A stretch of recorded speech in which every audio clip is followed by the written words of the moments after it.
और अब एक खुशखबरी मुंबईकरों के लिए। जी हां, मुंबई में जो लोग अपने घर का सपना देख रहे हैं या अपने घर की तलाश कर रहे हैं, तो उनके लिए ये खबर बहुत बड़ी है, क्योंकि महाडा ने हाउसिंग स्कीम निकाली है और इसको महाडा की लॉटरी कहा जा रहा है। अलग अलग श्रेणियों में मकान निकाले गए हैं। तो बता दें आपको किस श्रेणी के लिए कितने मकान आरक्षित किए गए हैं, जिससे कि आप तय कर सकें कि आप किस श्रेणी में आते हैं, कहां आपको अप्लाई करना है। तो मध्यम आय वर्ग श्रेणी के अंदर 768 मकान निश्चित किए गए हैं। निम्न आय वर्ग में 627 मकान, आर्थिक रूप से कमजोर वर्ग श्रेणी में 359 मकान और उच्च आय वर्ग के 276 मकान इसमें निश्चित किए गए हैं। तो अलग अलग कैटेगरी निकाली गई है।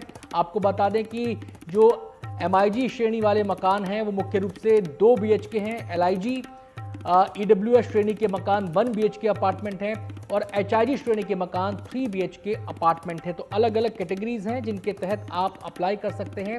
महाडा की लॉटरी की जो खासियत है, इन मकानों की स्कीम की जो खासियत है वो ये कि घरों की कीमत आमतौर पर 30 लाख रुपए से शुरू होती है। 3 BHK अपार्टमेंट की कीमत 1 करोड़ से ज़्यादा हो सकती है। महाडा की जो लॉटरी है उसमें 9 अगस्त तक आप आवेदन कर सकते हैं। आवेदन की अंतिम तारीख 4 सितंबर है। तो भले ही मामला किस्मत का है, लेकिन प्रयास जरूर करना चाहिए। जो लोग आवेदन करना चाहते हैं वो इन तिथियों के हिसाब से, नियमों के हिसाब से आवेदन कर सकते हैं। नहीं तो अभी कैसे है कि EWS और LIG के जो घर होते हैं वो तो ऑब्वियसली उसकी प्राइस की जो रेंज है, मैंने अगर EWS का रेंज अगर आप देखेंगे तो वो 29 लाख से 42 लाख तक है, मतलब 29 लाख टू 42। और जो LIG का घर है वो 37 लाख से शुरू होती है। तो जो मैक्सिमम हाउसेस EWS और LIG में है वो 1 BHK में है, बट कुछ LIG के घर 2 BHK के भी है, बट उसके ऊपर के जो घर होते हैं वो MIG और HIG में आती है। और जैसे मैंने सबकी उम्मीद है कि भाई EWS LIG को घर देना तो माडा की रिस्पॉन्सिबिलिटी है ही, लेकिन इसके साथ ही जो MIG और HIG प्रवर के लोग हैं जो मुंबई में रहना चाहते हैं बट ओपन मार्केट के रेट्स के हिसाब से वो घर नहीं ले सकते हैं, उनको एक अच्छी अपॉर्चुनिटी मिलती है कि अच्छे जगह पे कम दर पे घर लेने की। और हमारे साथ Amay Pratap Singh, managing director Yugayatan group के, जुड़ चुके हैं। उनसे हम बातचीत करेंगे। बहुत बहुत स्वागत है अमय जी आपका। ये जो स्कीम आई है महाडा की, लॉटरी ही कहा जाए इसे? जी बिल्कुल, मैं महाराष्ट्र सरकार को बधाई देना चाहूँगा। देखिए, किसी भी शहर के लिए ये बहुत ज़रूरी है, उसकी प्रगति के लिए ज़रूरी है कि जो टॉप इंटेलेक्चुअल टैलेंट है, जो शायद उस शहर की प्रॉपर्टी रेट्स के हिसाब से घर वहाँ शायद ना खरीद पाए, पर आप उनके लिए भी एक जगह बनाएं। सोसाइटी के हर वर्ग के लोगों के लिए हम जगह बना सके ताकि मुंबई एज अ शहर ग्रो कर सके। अब प्रॉपर्टी रेट्स मुंबई में इतने ज़्यादा बढ़ चुके हैं जी। कि सोसाइटी के हर वर्ग के लिए यहाँ पे घर लेना मुमकिन रहा नहीं है। तो म्हाडा ने जो ये स्कीम लाई है, इसमें इतने सारे अलग श्रेणियां हैं जिसमें लोग आके अब रह पाएंगे। ये एक बहुत बड़ा डिसीजन है और इसमें सबसे खास बात यह है, अगर आप घरों के लोकेशन देखेंगे, जी आमतौर पर आवास योजना और अफोर्डेबल हाउसिंग के जो घर बनते हैं वो शहरों के बिल्कुल कोने में होते हैं। बिल्कुल ये आउटस्कर्ट्स बिल्कुल में। शहरों के बीच बीच में जी है। जी चलिए, मैं ये जानना चाह रहा कितने वक्त के बाद इतनी बड़ी स्कीम आई है, क्योंकि कहा जा रहा है इस जिस संख्या में इस बार मकान ऑफर किए गए हैं ये अपने आप में बहुत बड़ा कदम है। जी बिल्कुल, आमतौर पर माडा जब इस तरह की स्कीम्स, लॉटरी स्कीम्स रिलीज करते हैं तो इंडिविजुअल प्रोजेक्ट्स के लिए होते हैं, इंडिविजुअल लोकेशंस के लिए होते हैं। ये पहली बार देखने मिल रहा है कि इतनी बड़ी स्कीम एक साथ लॉन्च की जा रही है। जरूर इसका कोई ना कोई थिंकिंग सरकार की ये भी रही होगी कि अब आने वाले चुनाव में भी इसका एक अच्छा असर उन्हें देखने मिलेगा। जी अमय जी, सरकार की जो सोच है, चाहे वो केंद्र सरकार हो या महाराष्ट्र सरकार हो, किसी भी राज्य की सरकार, वो एक मोटो के साथ आगे चलती है, एक मकसद के साथ आगे चलती है कि सबके घर पर छत होनी चाहिए। क्या आपको लगता है उस सोच को बढ़ा रही है ये स्कीम?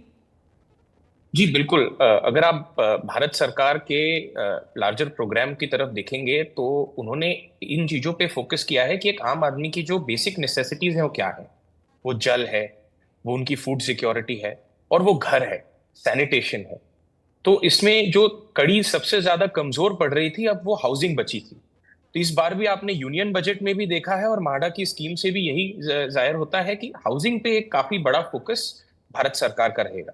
जी, अगर हम बात करें, कंपैरिजन करें जो प्राइवेट हाउसेज हैं, अगर मार्केट की, ओपन मार्केट की हम बात करें तो मुंबई में कहा जा रहा है कि स्काई रॉकेटिंग है।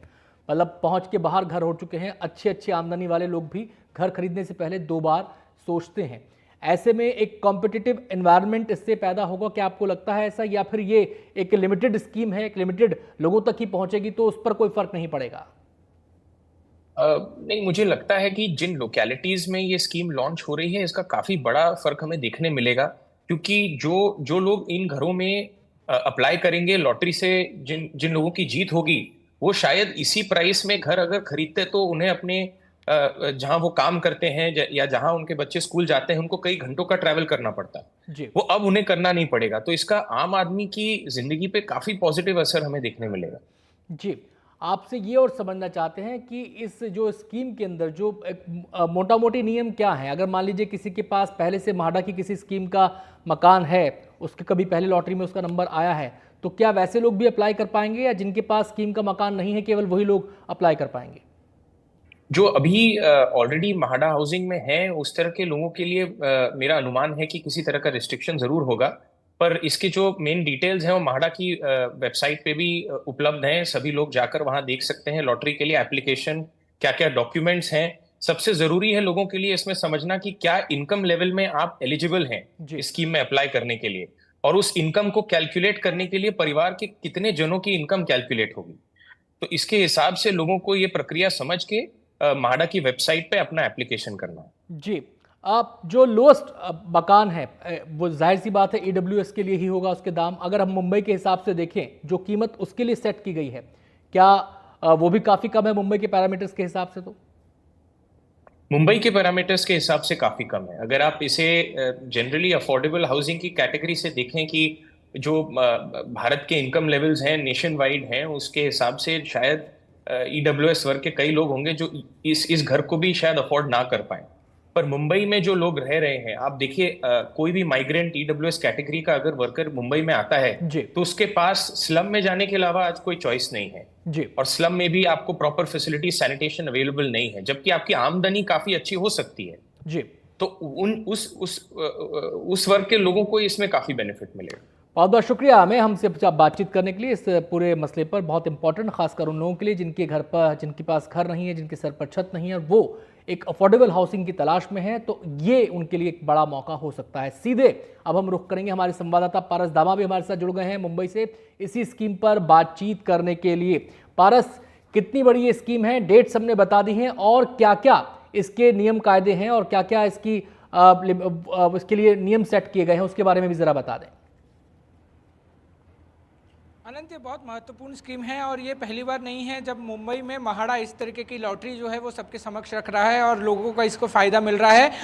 पिछले कुछ सालों से लगातार म्हाडा इस तरीके की लॉटरी सामने ला रहा है जहां पर मुंबई में घर खरीदने के लिए लोगों की पूरी ज़िंदगी चली जाती है। वैसे में अफोर्डेबल हाउसिंग जो है वो म्हाडा जैसी संस्थाएँ लोगों को प्रदान करती हैं। इस पूरे लॉटरी सिस्टम में आपको फॉर्म भरना होता है, आपको कुछ पैसे जो है वो डिपॉजिट कराने होते हैं, जिसके बाद ऑनलाइन ही ये पूरा प्रोजेक्ट जो है ये पूरी सिस्टम में ही लॉक हो जाता है और उसके बाद लॉटरी सिस्टम निकलता है।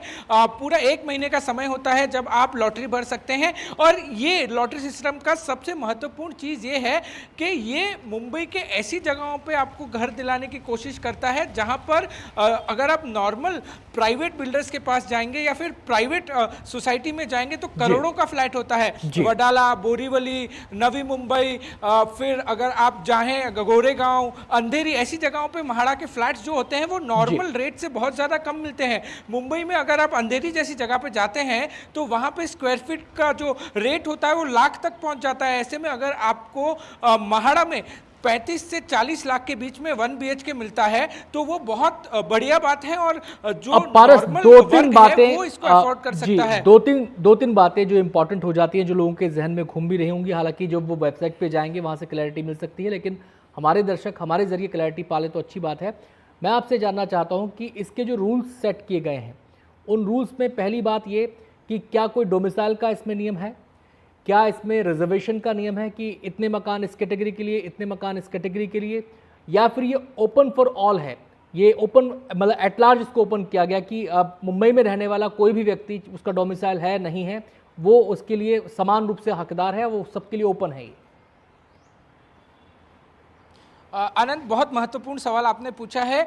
जब आप म्हाडा की किसी भी लॉटरी में आप अप्लाई करते हैं तो आपका डोमिसाइल सर्टिफिकेट होना अनिवार्य है। अगर आपका डोमिसाइल सर्टिफिकेट नहीं है तो आप म्हाडा लॉटरी के लिए एलिजिबल नहीं माने जाएंगे और आपको जो एप्लीकेशन होगा वो आपका वहीं रिजेक्ट हो जाएगा। तो सबसे महत्वपूर्ण जो है वो डोमिसाइल सर्टिफिकेट है। वहीं आपका दूसरा सवाल है, उसका जवाब यह है कि अलग अलग कैटेगरीज जो है वो डिसाइड की गई हैं। अगर आपकी आय उस कैटेगरी के हिसाब से है, जैसे कि आप एकदम लोअर वर्ग के हैं, तो 6 लाख से ज्यादा आय आपकी नहीं होनी चाहिए, तो आप उस हिसाब से जो है कैटेगरी से पारस, कैटेगरी से मेरा मतलब था क्या इसमें रिजर्वेशन जो आधार है SC ST OBC, क्या इसको भी आधार बनाया गया है, केवल इनकम को ही आधार बनाया गया? मैं ये डिफरेंशिएट करना चाह रहा हूं यहां पर।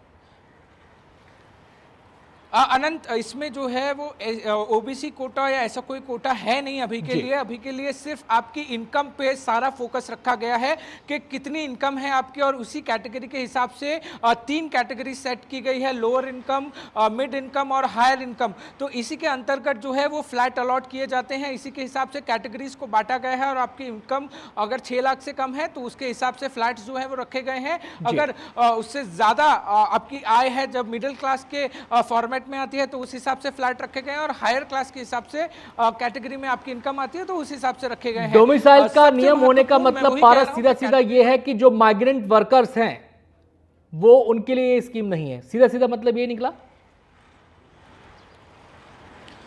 ये कहना बेहद मुश्किल है, क्योंकि जब आप मुंबई जैसे शहर में आते हैं तो आपको सारी चीज़ें सोच विचार के करनी होती है। मुंबई छोटा सिटी नहीं है, बहुत बड़ा सिटी है, और कायदे कानून भी बहुत ज़्यादा यहाँ पे कड़क होते हैं। ऐसे में अगर आप कहीं से आ रहे हैं तो 15 साल यहाँ रहना अनिवार्य है। ऐसे बहुत सारे स्टेट हैं जहाँ पर इस तरीके की चीज़ें, इस तरीके के रूल्स जो हैं, कायदों को बनाया गया है। अब इसमें सबसे महत्वपूर्ण ये हो जाता है, क्योंकि हम अक्सर कहते हैं कि मुंबई में हर घंटे लाखों की तादाद में लोग यहाँ काम करने के लिए आते हैं। बहुत शुक्रिया पारस, की जगह थोड़ी सी छोटी है। जी बिल्कुल पारस, समय की कमी है। बहुत बहुत शुक्रिया आपका विस्तार से तमाम नियम कायदे स्कीम से जुड़े समझाने के लिए।